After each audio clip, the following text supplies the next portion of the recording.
विधानसभा निवडणुकीचा निकाल लागला असला तरी बारामतीत पवार कुटुंबियांमधलं राजकीय द्वंद्व काही थांबत नाहीये।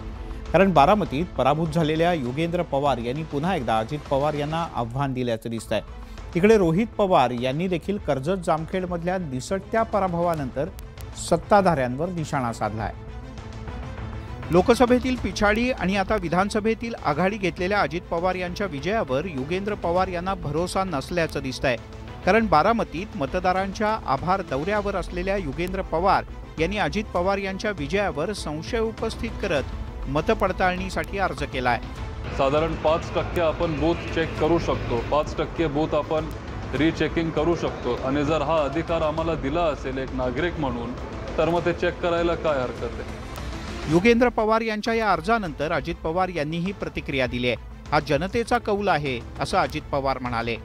जनतेचा कौल आहे। जनता म्हणतच होती की लोकसभेला टाईम नाही, विधानसभेला दादाला।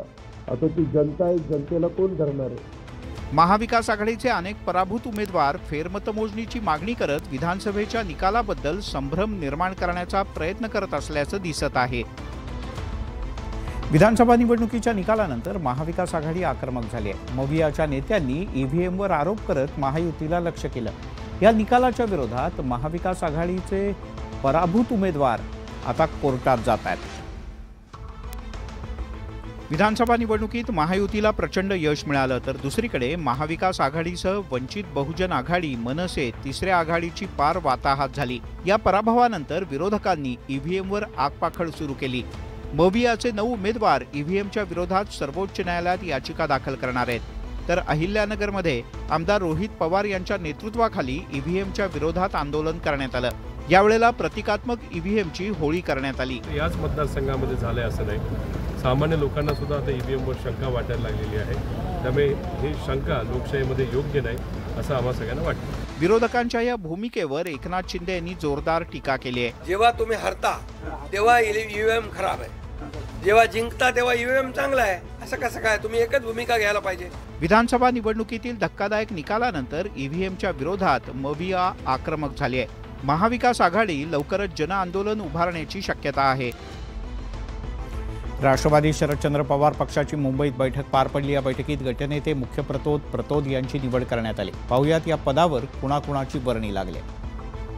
राष्ट्रवादी शरदचंद्र पवार पक्षाच्या विधानसभेतील गटनेतेपदी जितेंद्र आव्हाड यांची निवड करण्यात आली आहे। गटनेते पदासह विधानसभेतील मुख्य प्रतोद यांची सुद्धा निवड करण्यात आली आहे। राष्ट्रवादी शरदचंद्र पवार पक्षाची रविवारी मुंबईत बैठक पार पडली।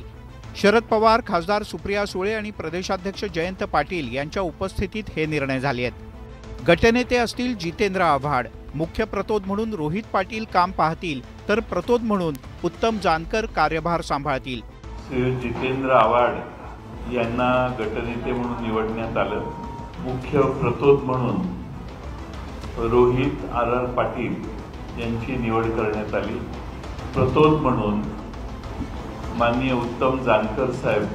लोकसभा निवडणुकीत 8 जागा जिंकणाऱ्या शरद पवार यांच्या पक्षाला विधानसभेत फक्त 10 जागा मिळाल्यात। त्यामुळे शरद पवार यांच्या पक्षाचे आमदार सत्ताधाऱ्यांना विधानसभेत कसं धारेवर धरतात हे पाहावं लागेल। घराणेशाहीचं राज्याच्या राजकारणातलं वर्चस्व पुन्हा एकदा विधानसभा निवडणुकांच्या निकालात स्पष्ट झालंय। 288 मतदारसंघात तब्बल 237 उमेदवार घराणेशाहीतले होते। यातील 89 उमेदवार विजयी झाले आहेत।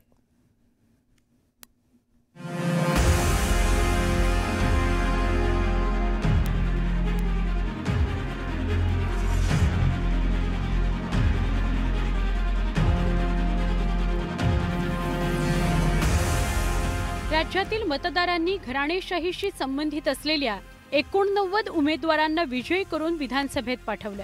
राज्यातील सगळ्याच भागातून घराणेशाहीचे उमेदवार निवडणुकीच्या रिंगणात होते। पश्चिम महाराष्ट्रातून सर्वाधिक 77 घराणेशाहीचे उमेदवार होते। त्या खालोखाल विदर्भातून 49 तर मराठवाड्यातून 39 घराणेशाहीतून आलेले उमेदवार होते। मुंबई कोकणामधूनही 39 घराणेशाहीचे उमेदवार रिंगणात आले होते। खानदेशामध्ये घराणेशाहीचे 38 उमेदवार होते। घराणेशाहीतील एकूण 237 उमेदवारांपैकी 89 उमेदवार विजयी झाले आणि विशेष म्हणजे राज्यातील 61 मतदारसंघ दोन घराण्यात वाटले गेलेले आहेत। यावरून राज्यातील राजकारणावर घराणेशाहीची किती मजबूत पकड आहे हेच स्पष्ट होतं। डॉक्टरचा मुलगा 21 वर्ष पूर्ण झाल्यानंतर थेट दवाखान्यात जाऊन इंजेक्शन देत नाही। त्यासाठी त्याला 12वीला मेरिटचे मार्क लागतात, त्याला मेडिकल कॉलेजमध्ये अभ्यास करावा लागतो, पास व्हावं लागतं, इंटर्नशिप करावी लागते आणि मग जर त्याच्यामध्ये गुणवत्ता असेल तर त्याचा दवाखाना चालतो। इथे फक्त तुम्ही 21 वर्षाचे झालात आणि कुणाच्या तरी पोटी जन्माला आलात एवढा एकच निकष आहे। शरद पवार आणि अजित पवार यांच्या पक्षात घराणेशाहीच्या उमेदवारांची सर्वाधिक संख्या होती। घराणेशाहीतील प्रमुख उमेदवार कोण होते ते आता पाहूयात। गणेश नाईक आणि संदीप नाईक हे पितापुत्र रिंगणात उतरले होते।